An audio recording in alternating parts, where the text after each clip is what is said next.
half article is better than thousands of Buhari. Buhari is doing the best in Nigeria.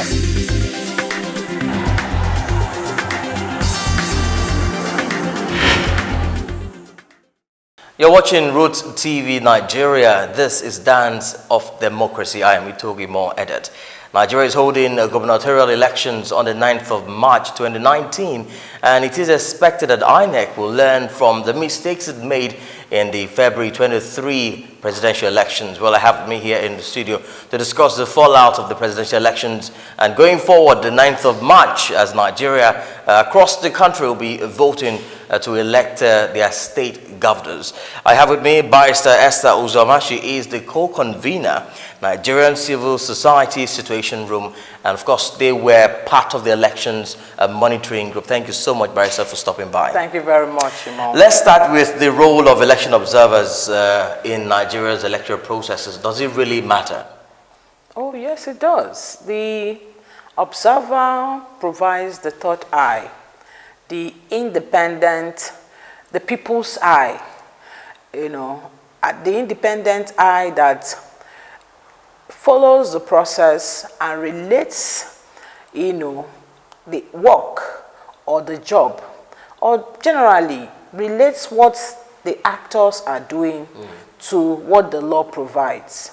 So the observer, therefore, is that person who is not paid by government, who in pursuit of their civil duty really, just watches the gladiators, watches the electoral management body to ensure, or rather to assess to what extent, they comply with the laid down rules and regulations that guide the election. So it really, really matters because it provides independent verification and validation of whatever results eventually that the electoral management body.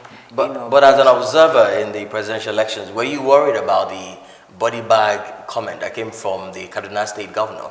I mean, that sent some wrong signals to the international observers coming. Oh, were you worried by that? Oh, yes, I was worried, and I said so. Because that statement concerning body bags was said, in a climate of various happenings. It was said at a time of uncounted, unwarranted, unprovoked killings in Kaduna. It was said at a time when there was clearly a collapse of law enforcement in Kaduna. It was said at a time when there was emergency, kidnap. People no longer take the Kaduna-Abuja Expressway. So it was in that, and if you bring together that environment of happenings, it was said at that time. And who said it? Chief Executive Officer, Chief Security Officer. That was very heavy. I was worried. It quadrupled my apprehension, concerning the safety of persons. But did it influence observations and recommendations made?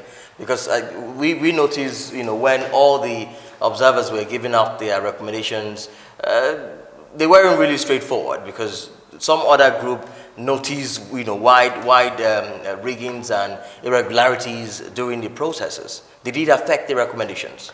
No, it did not, because those were things that happened pre-election. Okay.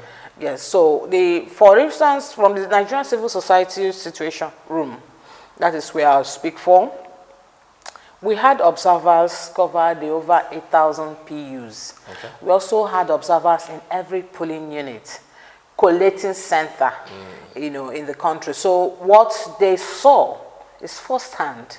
It's what they reported. It had nothing to do with what whoever might have said before, the voting. So the elections, people will say what they saw from where they saw it. Okay. Exactly. So that might, for instance, give reason to the discordant of tones. Yes. But what was the position of the station room? I mean, in your recommendations, I know you did first, second, and third interim statement. What was the high point of it? Well, we regretted that once again the blood of Nigerian citizen, is the price, that waters the electoral process. That somehow, the fuel that propels the electoral processes once again the blood, of Nigerian citizens. It was with a heavy heart. We remember the death of ad hoc staff, in Rivers State, the death, of persons. Even it was also with a very heavy heart, the suppression of votes. That was particularly the word we used, suppression of votes in places like Okota in Lagos. And then generally, the general chaos about logistics, people who, the enthusiasm, building up to this election. If you see the enthusiasm, you can almost touch it. You say, give us that hope that, wow, once again, Nigerians are coming to participate in a Nigerian process. And then suddenly, things went haywire, the excesses of some security men and all that, the killings. So we noted all this in our statements, that the high point of it was the death, unwarranted death. The blood of Nigerian citizens should not fuel the electoral process. But what about the postponement? I mean, that really knocked out everybody. Those were pre the election. We had expected, because we were having regular, interface. It was a quarterly interface with the INEC chairman. We were, at the Nigerian Civil Society station. He was giving us assurances. But then when he couldn't do, or when the commission could not deliver on his promise, we also went about town assuring the citizens to hold their ground. Hold your ground. Hold your ground. Do not lose faith. Hold your ground. Because it is. We cannot afford, really. What propelled that salvation, that gospel we were preached, because we believe we cannot let Nigeria, we cannot let the political class run the affairs of Nigeria. We can't do it. Because we have seen over and over again the desperation and excesses of the political class. They do not take prisoners. Everybody dies on the field just for that price. That thing they want, they don't care the price. So we told them to hold, particularly after we encouraged them to still participate in the process. But during the collation of results, Nigerians thought the results were somewhat influenced. I mean, from the delay. It took almost 3 hours, 2 hours before the result could be announced. Well, yes, it did. It took days before those results were announced. But, INEC, first of all, promised that the results would be electronically transmitted. And then last minute, it was manual. Well, that gave room to a lot of, speculations. And, that uncertainty may have fueled, the belief expressed by Nigerians that it was influence. But for us, we are concerned with the process. The situation, we are concerned with sanctity of the process. At the point that the law says do A and B, did you do A and B? Results for us, really don't, it doesn't matter. It's the process that matters for us. And then that process, we complained about certain irregularities that bedeviled the process. So what was for the results? It can go either. Well, the PDP chairman the PDP general now will be contesting this result in court. What should we be expecting? I don't hold their brief. Yes, I do not. But is that really allowed? I mean, in cases like that, it's well within their rights. It's a legal process. Let the fireworks begin. The plaintiff or the applicant or the petitioner in this matter is always propelled by their belief. It's that belief that, oh, I lost something. It's that belief that some injustice has been meted. That is what propels a legal process.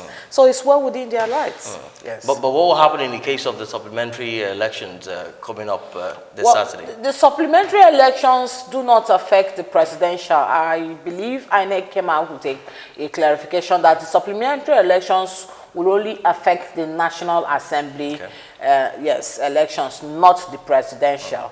And it was even good that they gave a time, set for that supplementary elections. But let's see how all that pans out. But at the end of the day, we will hold INEC to account, based on certain parameters that they have set for themselves. They told us that yes, that section 53 of their guidelines said that they would do reverse logistics, you know, to know who took what and when. Eventually, at the end of the day, we will expect that this reverse logistics, you know, will conduct it, because definitely there will be an inquest. So when we, you know, we'll do this reverse logistics, who got what, how many polling, you know, ballot papers did you get, how many result sheets did you get, how many did you return, will eventually, these things will, you know, and then who didn't do what and why. But moving forward, I mean, why have we always had challenges with elections in Nigeria? The same, I mean, these are recommendations that were made in 2015, 2015. Why now? Why are we having this reoccurrence? It's human nature. INEC is functioning in a dysfunctional society. Haven't you noticed that nothing works here?